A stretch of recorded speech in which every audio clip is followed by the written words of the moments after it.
tell you that how the development cost can be cut by nearly 1/5. And I think the Nano, which has actually fired the imagination of the world as to how this car can be made at such low prices, is something that the whole world is looking at. And the suppliers who are involved with this are like Continental, like Bosch. So it's a collaborative effort which has come in. And there are a number of such efforts which are happening from Bajaj, from Renault Nissan. Mr. Carlos Ghosn always talks about the frugal Indian engineering, quotes it on various forums on a regular basis. And Suzuki now is planning to launch a 600cc car soon in India, which is going to be an Indian product. So let's look at this again, and comprehend it. There are product development capabilities. There are possibilities, a work culture of high quality standard. The skilled manpower is available, even in raw. There's a market to be tapped, huge potential. And obviously, if one looks critically at the value chain, one can look at what should be kept in the home country and what should be brought back and within India, and both the sides can benefit. If you categorize the component industry, they can be categorized in this way. This was a part of the McKinsey study that we did some times back. The India advantage lies in skill-intensive part manufacturing. In the other low-cost economies, and normally one would like to talk about this, but there are parts of evolving technologies which is a part of the synergy one can look at with Canada and India. But clearly, in the low-cost economies, skill-intensive parts is what India has to offer with the highest advantage. So if there is a part which is knowledge-based, if there is a machining or manufacturing to be done and both are to be coupled, that's where it scores. And this is another graph by Deloitte, which clearly spells the India advantage over the other competing economies. So what is in it for the Indian supplier, for the Canadian supplier base, and how it can take the advantage? Literally, it captures everything that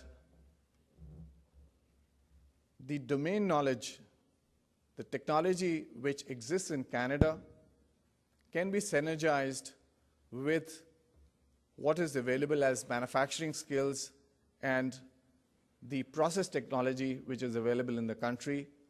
And if they come together, that can deliver value.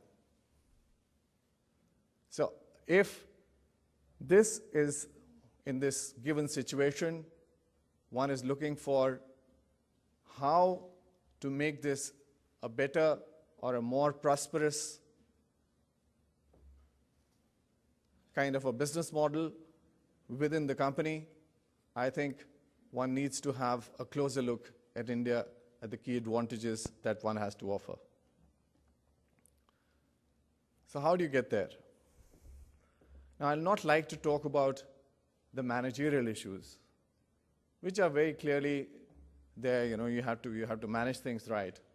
They're the leadership issues I would like to talk about, and the soft leadership issues that the soft skills can only be addressed by leadership.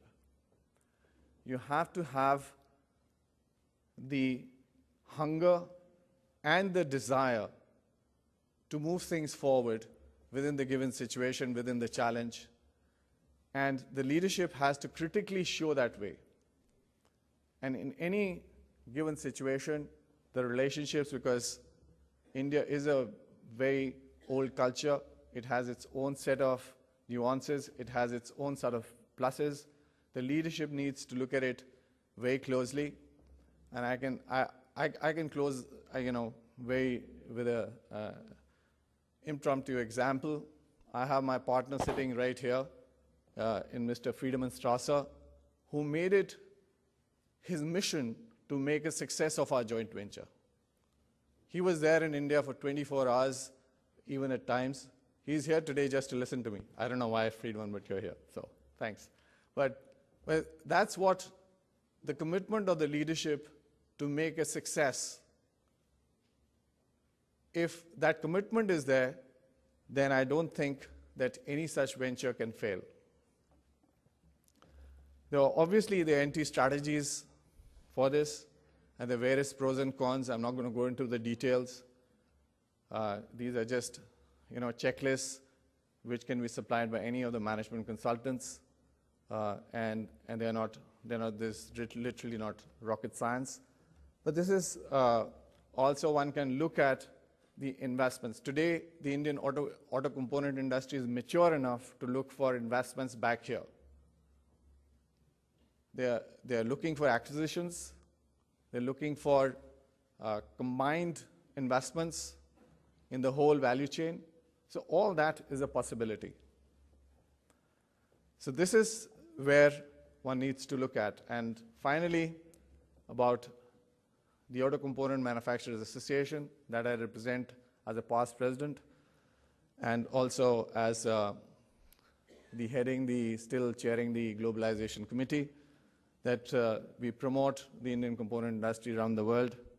And whatever you need, any information that you need out of India, it will be a pleasure for us to supply. We are a MOU signatory with APMA. We had Jerry over in our annual conference about 2 years back, and it's a pleasure being here today. So finally, we have an Auto Expo, which is the largest show of autos in Asia. I know, even though if one has that conception that probably it is that any Chinese show may be larger, it's a fallacy. This is the largest show in all ways, a huge amount of OEs and a huge amount of suppliers. Jerry has been there, Magna people have been there a number of times, and I think they witness to that. That's going to be there next year. I would implore each one of you to come, explore India, look at this show, make up your mind for yourself. Finally, friends, if I have enthusiasmed you in terms of looking at India more closely, and a few of you who you think can look for these synergies and who will put it in their strategy of this year, and if one or two of you would like to jump on the plane and get right to India, I would probably have achieved my objective. Thank you so much.